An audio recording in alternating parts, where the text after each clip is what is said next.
Bismillahirrahmanirrahim. Alhamdulillah wassalatu wassalamu ala Rasulillah Sayyidina Muhammad ibn Abdillah wa ala alihi wa sahbihi wa man wala wa ba'du.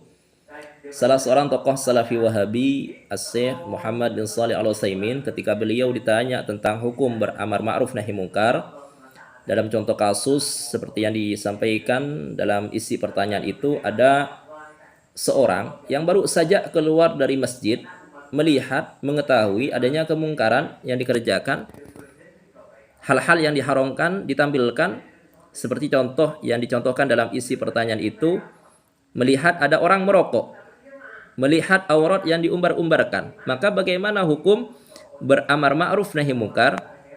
Beliau, As-Syeikh Muhammad bin Shalih Al-Utsaimin, menjawab bahwa hukum beramar ma'ruf nahi mungkar adalah fardu kifayah. Sekali lagi beliau mengatakan bahwa hukum beramar ma'ruf nahi mungkar adalah fardu kifayah. Dalam artian ketika ada sebuah kemungkaran atau hal-hal yang diharamkan, maksiat dikerjakan, ada satu saja yang berusaha mengingkari serta merubah kemaksiatan tersebut, maka kewajiban dari yang lain tergugurkan. Akan tetapi ketika tidak ada sama sekali satu orang saja yang mau berusaha mengingkari dan merubah kemungkaran tersebut, maka semuanya dianggap berdosa. Nah, termasuk kemungkaran yang seringkali kita lihat, seringkali kita jumpai adalah keserampangan, kengawuran, penyesatan yang dilakukan oleh Salafi Wahabi. Maka hukum meluruskan serta membongkar kesesatan mereka adalah fardu kifayah. Ini seperti yang disampaikan oleh beliau, Kiai Haji Idrus Romli, ketika sempat kami wawancarai beliau sedikit tentang masalah terkait Wahabi ini. Mau tahu wawancara antara kami dengan beliau? Simak video berikut ini. Semoga bermanfaat. Bismillahirrahmanirrahim. Assalamualaikum warahmatullahi wabarakatuh. Alhamdulillah, sekarang saya bersama dengan beliau yang sudah tidak asing lagi bagi kita semuanya. Beliau termasuk dari Asad min Usudi Ahli Sunnah wal Jamaah.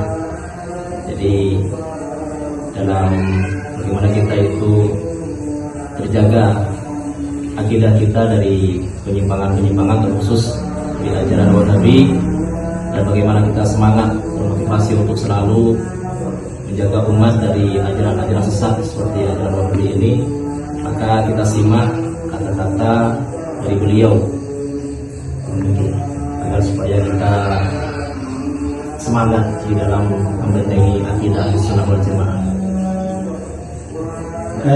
Jadi perlu kita tahu, umat Islam ini kalau diibaratkan satu tubuh, lalu ada Wahabi. Nah, Wahabi dalam tubuh namanya kanker, penyakit yang membahayakan, dan siapapun pasti gak suka dengan kankernya. Wahabi ini kankernya umat Islam, karena Wahabi ini suka membolak-balikkan hukum. Yang sunnah dibilang syirik, dibilang bid'ah, yang beriman dibilang kafir, yang musyrik benar-benar kafir dibilang beriman dan bertauhid rububiyah. Jadi kalau kita membahas tentang masalah Wahabi ini, hukumnya bagaimana?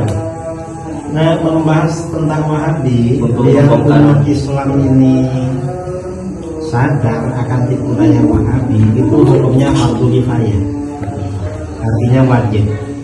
Jangan sampai di tiap daerah, di setiap kawasan tidak ada orang yang ngerti tentang Wahabi, karena Wahabi akan masuk ke situ. Wajib membongkar kesesatan Wahabi karena berbahaya.